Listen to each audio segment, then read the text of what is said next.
Hey everyone, I just wanted to explain the rules of the rough draft so that you know exactly what you're getting into. Um, and so I'll be very upfront. I think the assignment is something like you're supposed to have a minimum of a third of the final paper's length, whatever that is. But here's the deal: if you turn in anything, I'm going to give you credit for the rough draft. So as long as you have something submitted by Sunday, 11:59 p.m. PST on the Canvas page, you'll get credit.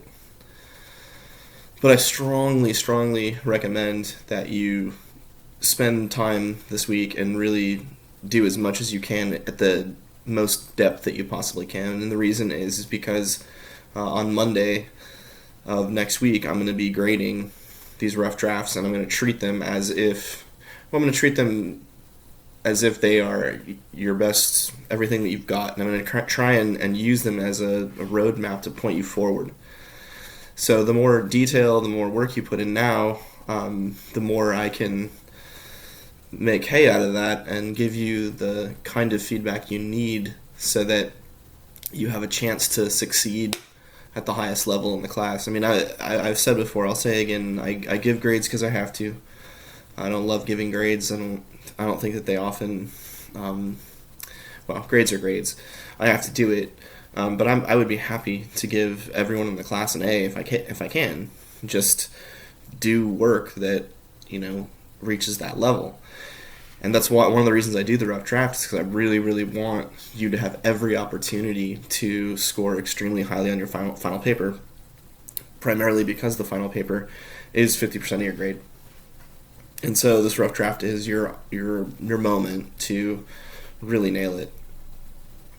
Um, and to that end, yes, you can finish the class this week. I mean, I'd appreciate you contributing to the forums as we go out. But if you turn in a rough draft this Sunday and it's a full paper, and I'll grade it, I'll incorporate that with all of your forum grades. And I'll tell you what you have in the class, and if you like it, great, you're done. If you don't, then you're free to spend the next couple weeks going back, rewriting, editing, proofing, and getting the paper right to the place where I'll say it should be. Like, I mean, I'll have comments and whatnot saying this is what's holding this paper back. Redo this, or expand on this, or cut this out, and you can get there, and you will.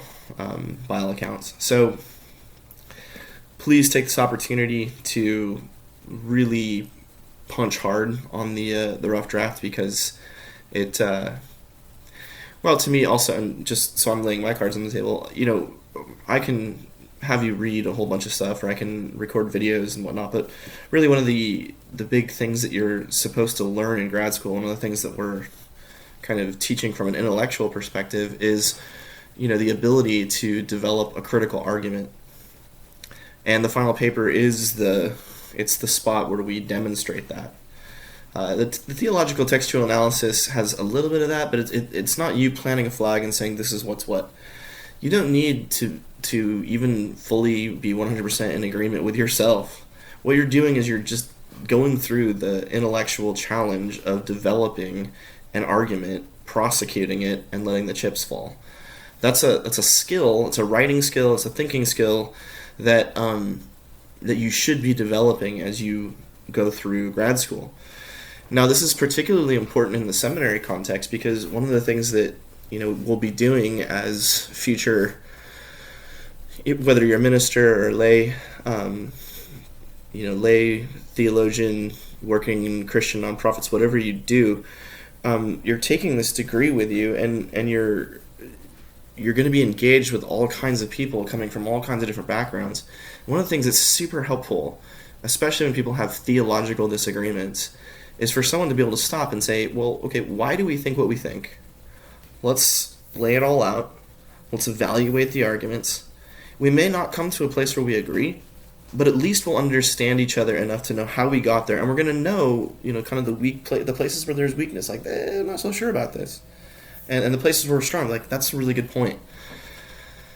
That kind of charitable ability to assess and engage each other at a high level is something that the final paper really is the capstone demonstration.